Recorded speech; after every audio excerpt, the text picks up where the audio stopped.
قوليلي بقى لو ده حصل هتعملي ايه في عمرك اللي راح وانت مستنية البيه والفلوس والعز اللي هنغرق فيهم من الجوازة دي، وحياتك اللي هتتغير 180 درجة. مين هيعوضك عن كل ده يا مجنونة؟ الناس رفعت راسها بتحدي وقالت من الناحية دي ما تقلقيش يا ماما، قاسم بيحبني ومتعلق بيا ولا يمكن يسيبني تحت أي ظرف. كوثر ضحكت بسخرية وقالت وهنعمل ايه بحبه ده يا حبيبتي؟ ولا حتى قاسم نفسه من غير فلوس جده؟ وقالت بسخرية وهي بتتريق انت فاكرة ان قاسم بتاعك ده يسوى حاجة من غير فلوس عيلته؟ الناس ردت عليها وهي بتحاول تثبت كلامها. ما تنكريش ان قاسم حد شاطر جدا في مجاله، والدليل انه قدر يثبت نفسه في السوق في كام سنة قليلة. كوثر ردت عليها بتريقة وهي بتقلل منه. قاسم بتاعك ده مجرد محامي مغرور، ولولا مكتبه الشيك اللي في أرقى مكان في البلد ما كانش حد سمع عنه أصلا. وضيقت عينيها وهي بتشرح الناس في بلدنا أهم حاجة عندهم المظاهر قبل ما يسألوا عن شطارة المحامي أو الدكتور، وبيسألوا عن أتعابهم كام ومكاتبهم فين علشان يتفشخروا قدام الناس. اتنهدت تنهيدة طويلة وبعدين كملت وهي بتهددها بإشارة من صباعها آخر مرة هقولك حطي عقلك في راسك وعقلي يا ناس. وكملت بهدوء وهي بتحاول تهديها اهدي وحاولي تكتمي غضبك وغيظك جواكي علشان ما تخسريش كل حاجة بسبب لحظة غباء.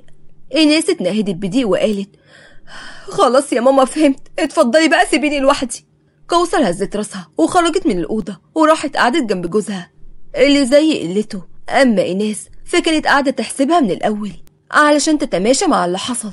جوه بيت زيدان كانت لسه كل ستات العيلة متجمعين مستنين انه يخلص حنة الرجالة اللي بره، وبدون اي مقدمات حست صفا بألم شديد بيهاجم جنبها الشمال، فطلع صوت بيعبر عن ألمها وهي ماسكة جنبها بإيديها. لحظة ورد تغيير ملامح وش بنتها فسألتها بلهفة مالك يا بنتي؟ جاوبتها صفا بملامح وش متألمة ما عرفاش يا ماي، لقيت جنبي وجعني مرة واحدة كده. اتكلمت نجاة بنبرة صادقة الله أكبر، محسودة يا نظري، ده عين الحريم اللي تندب فيها رصاصة يا دكتورة. لوت فايقة بقها واتكلمت بنبرة فيها سخرية والحريم هيحسدوها على ايه ان شاء الله، محدش غيرها هنا حلو اياك. وكملت بفخر وكبرياء وهي بتبص لبنتها اللي قاعدة جنبها هتيجي ايه هي في ليلى بنتي اللي حنتها ولا اللي دخلتها؟ طلعت صباح ضحكة تريقة وقالت بنبرة سخرية قال على رأي المثل خنفسة شافت ولادها على الحيط قالت دلولي ملضوم في الخيط. طلعت ضحكت عليا وصباح اللي كلها سخرية وشاطت فايقة وليلى اللي اتكلمت بنبرة حادة وكلها غضب. تقصدي ايه بحدتك ده يا عمة؟ ردت عليها فايقة بنبرة غل وهي بتوزع نظراتها ما بين صباح وعليا بحقد. عمتك تقصد انني الخنفسة وانت بنتها يعني ان امك؟ وبصت لها وهي بتتكلم بنبرة غضب مش كده برضك ولا انا غلطانة يا عم صباح؟ كانت لسه صباح هترد لولا سمعهم صريخ صفا اللي كانت بتتألم وبتقول جنبي هيموتني يا ماي. وقفوا كلهم وبدأوا يتحركوا بهرج ومرج باتجاه صفا اللي كانت بتتألم ما عدا فايقة وليلى اللي كانوا واقفين بيتابعوا الوضع من بعيد من غير اي اهتمام. وقالت الجدة بهلع مالك يا دكتورة؟ جاوبتها بصراخ وهي بتعصر جنبها بكف ايديها هموت يا جدتي، نار جايدة في جنبي. اتكلمت ورد وهي بتاخد تليفونها بسرعة أني هكلم أبوك لأجل ما يشيع هيجيب حاكم حالا. قطعتها صفا بإشارة من إيديها واتكلمت بوجع تحت غضب ليلى وغيرتها كلم ياسر يماه، الدكتور ياسر أكيد وياه بره. هزت راسها بالفعل ورنت على يزن وبسرعة جاب ياسر ودخل لجوه. لمح وقاسم اللي كان قاعد جنب عدنان وحس بشياط من جواه لما فكر ان يزن دخل جوه علشان يبارك لصفا، ولكن اللي شغل باله اكتر هو الشخص الغريب اللي لسه ما تعرفش عليه بسبب انه ما شافهوش قبل كده. دخل الاوضه اللي موجوده فيها صفا، كانت فوق السرير متألمه وقاعده جنبها جدتها رسميه اللي اترسم الهلع فوق ملامحها والرعب اللي حست بيه على حفيدتها الغاليه. وقف ياسر يتابع الكشف عليها باهتمام بعد ما غيرت هدومها لهدوم تانية محتشمه تناسب الشرع والعرف. سألت الجده باهتمام خير يا ولدي صفا مالها؟ جاوبها ياسر بملامح ثابته وهو بيطمنها اطمني يا امي دكتوره صفا بخير، هي بس الظاهر عليها متوتره شويه وما ارتاحتش ولا نامت من الصبح، فالتوتر عمل لها تهيج شديد في القولون العصبي. ضيقت ورد عينيها وسالته وهي بتحاول تستفسر بهلع قولون ايه يا دكتور اللي هتتحدد عني؟ بنت تشتكي من جنبها واني خايفة لا قدر الله لا يكون المصران الأعور. جاوبها بابتسامة هادية. ما تقلقيش حضرتك، الأعراض اللي عند الدكتورة صفا ملهاش علاقة نهائي بالتهاب الزائدة الدودية. وكمل بتفسير ليهم. والعلم حضرتك القولون لما بيلتهب بيأثر على الجنبين. أول حاجة، اتكلمت صفا بصوت متألم. أرجوك يا دكتور ياسر اديني أي حاجة بسرعة، مش قادرة أتحمل الألم. اتكلم معاه وبيطلع حقنة مسكنة من الشنطة الخاصة بشغله واللي كانت مركونة في العربية اللي بره السرايا. جابها له يزن لما طلب منه بعد ما شاف حالة صفا. حالا هديكي إبرة عضل وهترتاحي بعدها على طول.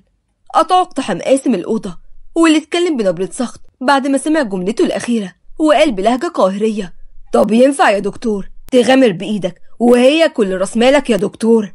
حاول ياسر بصره لقاسم الغضبان وسأله بعد ما فهم: حضرتك بتكلمني أنا؟ اتحرك ليه وشد جسمه وهو واقف بشموخ زي الجبل واتكلم بفحيح وهو بياخد من ايد الإبرة وبيقول بعيون بتطلع شرار: هو في حد غيرك هنا بيتعدى حدوده وبيحط نفسه قدام القطر؟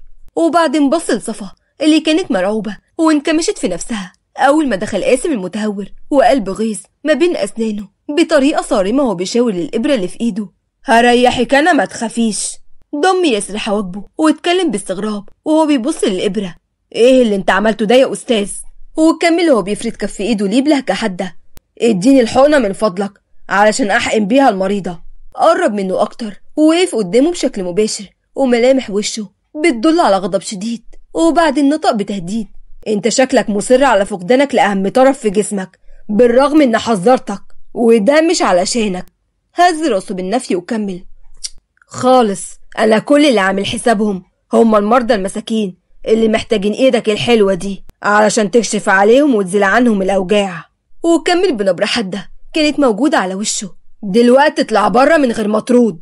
اتكلمت ورد باعتراض: والحجنة يا جاسم. وبسرعة البرق حول بصره لمرات عمه وهو بيبص لها بنظرة مشتعلة واتكلم بصوت عالي وتهديد: مرات عمي. انكمشت وردة على نفسها وبصت رسمية لقاسم بشموخ وكبرياء وسعادة. وبعدين رجعت بصرها لياسر اللي كان واقف مرعوب من نظرته وبسرعة البرق كان بيلم حاجته جوه الشنطة واتكلم مع صفا بنبرة خجل: انا هكتبلك على نوع برشام هتاخدي منه حبتين مع الحقنة وهتبقي كويسة. وكمل هو بيشيل شنطته واتجه ناحية الباب: انا هبعتلك الممرضة من الصيدلية حالا تديك الحقنة. قطعه قاسم بنبرة حادة: ما تشغلش بالك انت، انا اللي هديها لها. عصر ياسر كف ايده لدرجة ان عروقه برزت من الغضب وخرج وهو بيهبد الباب وراه. واخيرا ظهر صوتها المعترض وهي بتبصله وبتتكلم باعتراض وحدة: تديها لي انت كيف يعني؟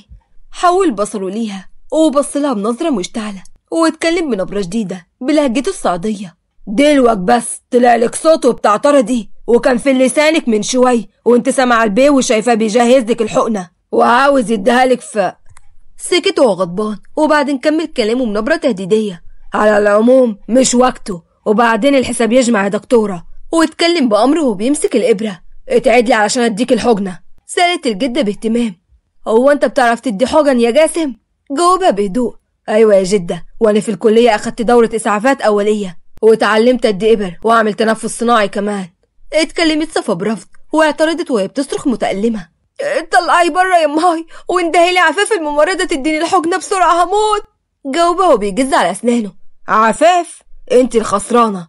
بصت له بنظرة بتحرق وخرجت ورد بسرعة وبعتت لعفاف. قابلها يزن بالفعل وكان دهلها ودخلت بيها وادتها الحقنة بعد إصرار صفا على قاسم انه يطلع من الأوضة. وبعدها هديته وابتدى الألم يروح.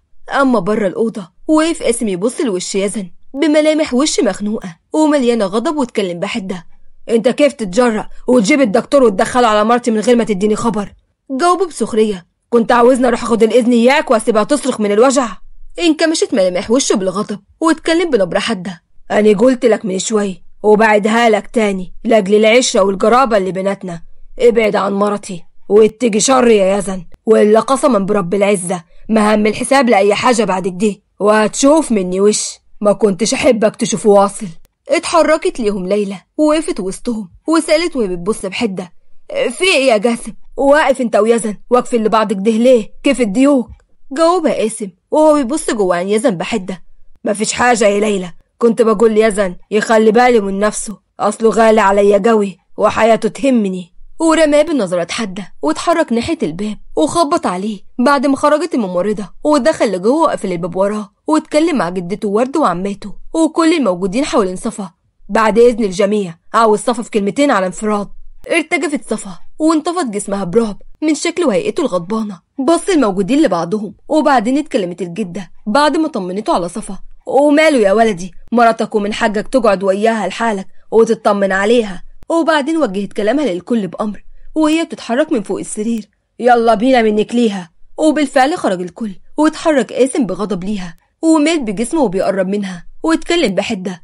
أول وآخر مرة أشوف المسخرة اللي حصلت دي النهاردة، وإلا ما تلوميش غير حالك ومن اللي هيجرالك مني. وكمل بسخرية. يعني لولا دخلت بالصدفة الهانم كانت كشفت جسمها قدام راجل غريب عادي جدا وبدون أي خجل.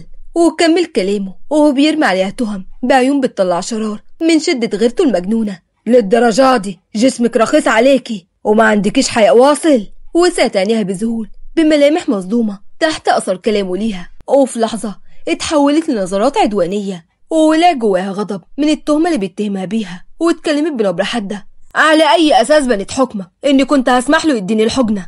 وكملت بتبرير بغض النظر إنه وضع عادي وطبيعي. لو كنت سمحت له يديني الحجنة بصفة دكتور وجاي يعالجني، وخصوصا في ظل حالتي وألم المبرح اللي كنت حاسة بيه وقتها، بس بالرغم كده عمري ما كنت هسمح له. تعرف ليه؟ بص لها بيراقب كلامها وكملت بحدة. لأن خجلي وحيائي اللي اتهمتني من شوي إنهم معدوم من عندي هما اللي كانوا هيمنعوني. وفي لحظة قطعت كلامها ودققت النظر في عينه وكأنها افتكرت حاجة كانت تايهة عنها. ثم تعالى لي هنا يا أستاذ، انت بأي صفة واقف تحاكمني وسامح لنفسك تكلمني بالشكل المهندي؟ جاوبها بنبرة جامدة وسخرية. يمكن بصفة جوز الهانم مثلا؟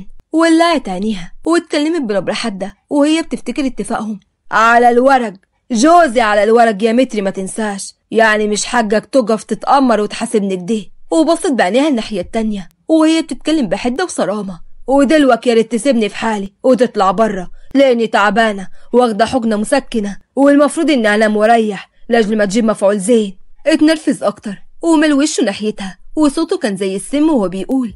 قلت لك قبل سابق ان لسانك طويل وعايز قطعه، بس ملحوجة يا بنت زيدان. ردت عليه بنفس النبرة الحادة ووشها مرفوع وما فيهوش ولا ذرة خوف. واني قلت لك قبل سابق لساته ما تخلقش اللي يهددني ويخوفني، ولساتك ما تعرفش بنت زيدان زين يا متر. بص عليها بنظرة كلها نار وغل واتحرك ناحية الباب وهو زي البركان ضرب الباب بقوة وسماه في الحيطان. فضلت تبص للباب اللي اتقفل وكل القوة اللي كانت جواها قدامه راحت في لمح البصر. رمت نفسها على السرير ودموعها نزلت من غير حساب. كانت بتعيط من وجعها وهمومها اللي ملهاش حل، زي ما يكون صدرها خلاص ما عادش قادر يشيل اكتر من كده. استنوني في الحلقة الجاية وما تنسوش تعملوا لايك وتشتركوا في القناة واكتبوا لي رأيكم في التعليقات لأن رأيكم يهمني.